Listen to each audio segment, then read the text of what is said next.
నీతి నీరు పారునట్లు దాన్ని ప్రవహింపనీయుడి. సత్యము వెంబడించేవాడిని ఆటంకపరచకూడదు. ఆ సత్యములో నడుస్తున్న వానికి ఆటంకాన్ని కలిగించకూడదు.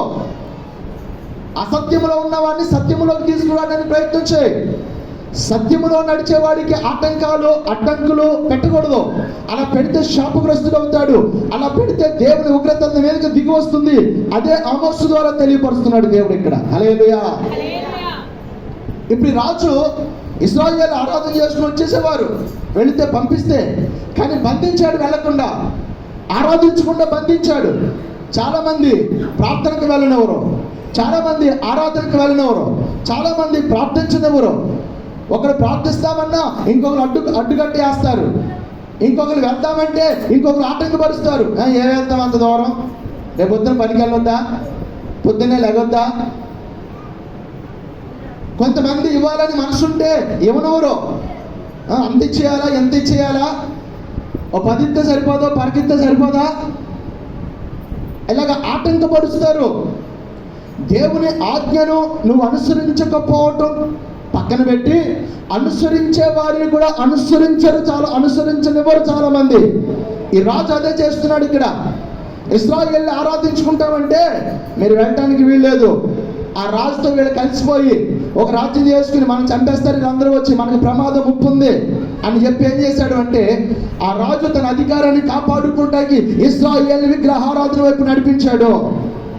ఇశ్రాయేలు దూడ బొమ్మలు చేసేదానికి మొక్కేటట్టు చేశాడు. ఈరోజు చాలా మంది కూడా ఒక ఆత్మీయంగా ఎదుగుతుంటే ఎదగనివ్వాలి. ఒక వ్యక్తి దేవునికి మహిమకరంగా ముందుకు సాగితే సాగనివ్వాలి.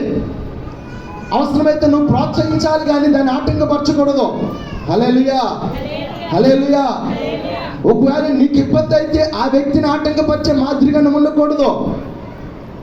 ప్రార్థన చేసినప్పుడు ఆ ప్రార్థన గలిబిలి చేయకూడదు. ఒక వాక్యము నడిపిస్తున్నప్పుడు ఆ వాక్యం గలిబిలి చేసే ప్రవక్తని జీవితంలో ఉండకూడదు. దాన్ని పాడు చేసే అనుభవాన్ని నీతో అక్కడ చాలా జాగ్రత్తగా నువ్వు ప్రవర్తించాలి. చాలా మంది ప్రార్థన చేస్తారు, గబగబా లేచి అడిగి పరిగెడతారు, లేక అట్ట మాట్లాడుతూ ఉంటారు.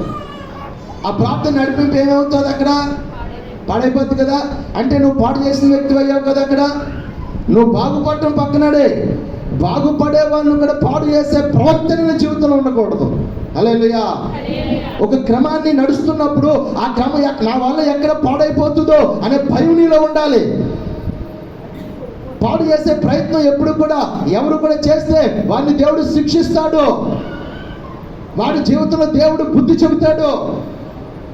ఇక్కడ యెరోబోము చేసిన పని ఏమిటి అంటే కనుక ఇశ్రాయేలు వెళ్ళనవలేదు, ఆరాధించకుండా. వాడిని ఏం చేశాడు అంటే, ఇలాగా ఆత్మీయంగా ఎదుగుతున్న వాడిని, ప్రార్థన ఏర్పాటు చేస్తున్న తన కుటుంబానికి ఆశీర్వాదాన్ని తెచ్చుకునేవాడిని మాటల చేత గాయపరిచి ఆ కార్యక్రమాన్ని పెట్టుకోకుండా పాడు చేసేవారు చాలా మంది. క్రమశిక్షణ, ఒక ఆత్మీయ అనుభవాన్ని, ఒక దీవెనకరమైన అనుభవాన్ని వారు జరిగించుకోవాలని ఆశపడినప్పుడు దానిని నువ్వు ఆటంకపరిచే వ్యక్తిగా ఉండకూడదు.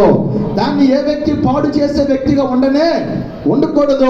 ఒక ఆత్మీయ క్రమం నడిచినప్పుడు నడవని, ప్రవహించే నీరు కాలంలో ప్రవహించినప్పుడు దాన్ని నడవనివ్వాలి.